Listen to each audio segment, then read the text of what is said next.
देशाचा तरुण हा देशाचं भविष्य असतो, परंतु आज या देशाचं भविष्य कुठेतरी अंधारामध्ये जाताना दिसतंय। आणि याचं जिवंत उदाहरण म्हणजे पुण्यामध्ये चालू असणारं विद्यार्थ्यांचं ठिय्या आंदोलन। खरं तर जगाच्या पाठीवरती भारत असा एकमेव देश असन जिथे इथल्या विद्यार्थ्यांना आपल्या अडाणी नेत्यांकडे न्याय आणि हक्क मागावा लागत असन।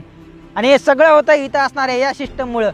कारण या देशामध्ये निवडणुका लढताना आणि आपली सत्ता स्थापन करताना कोणत्याच वयाची मर्यादा दिलेली नाही, परंतु इथल्या विद्यार्थ्यांना इथं आपलं भविष्य घडवताना आणि प्रशासनाचा भाग होताना वयाची मर्यादा दिलेली आहे।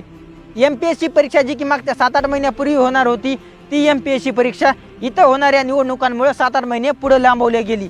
आणि या 7-8 महिन्याच्या कालावधीमध्ये जे विद्यार्थी MPSC परीक्षेची तयारी करत होते त्या MPSC करणाऱ्या विद्यार्थ्यांची वयोमर्यादा निघून गेली।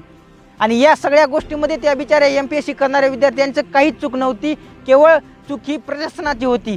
परंतु आजही त्या विद्यार्थ्यांची एवढीच मागणी आहे की तुम्ही आम्हाला तुमच्या चुकीमुळे जी वयोमर्यादा आमची निघून गेली ती वयोमर्यादा भरून काढा आणि 1 वर्षाची मुदत वाढ म्हणून द्या। परंतु ती सुद्धा वयोमर्यादा जर इथलं प्रशासन त्यांना वाढून देत नसेल तर नक्कीच त्या विद्यार्थ्यावर अन्याय करते असं म्हणायला काहीच हरकत नाही।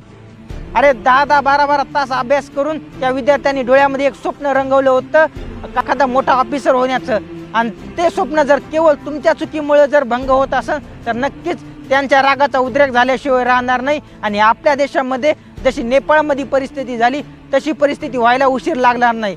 त्यामुळे अजूनही वेळ गेलेली नाही, सुधरा आणि त्या विद्यार्थ्यांना वयोमर्यादेची अट मान्य करून त्यांना एक जीवनामध्ये नवीन चान्स द्या त्यांचं भविष्य घडवण्यासाठी, तरच काहीतरी या देशाचं खरं आहे। नाहीतर त्यांच्या रागाच्या उद्रेकामध्ये तुम्ही जळून खाक झाल्याशिवाय राहणार नाहीत।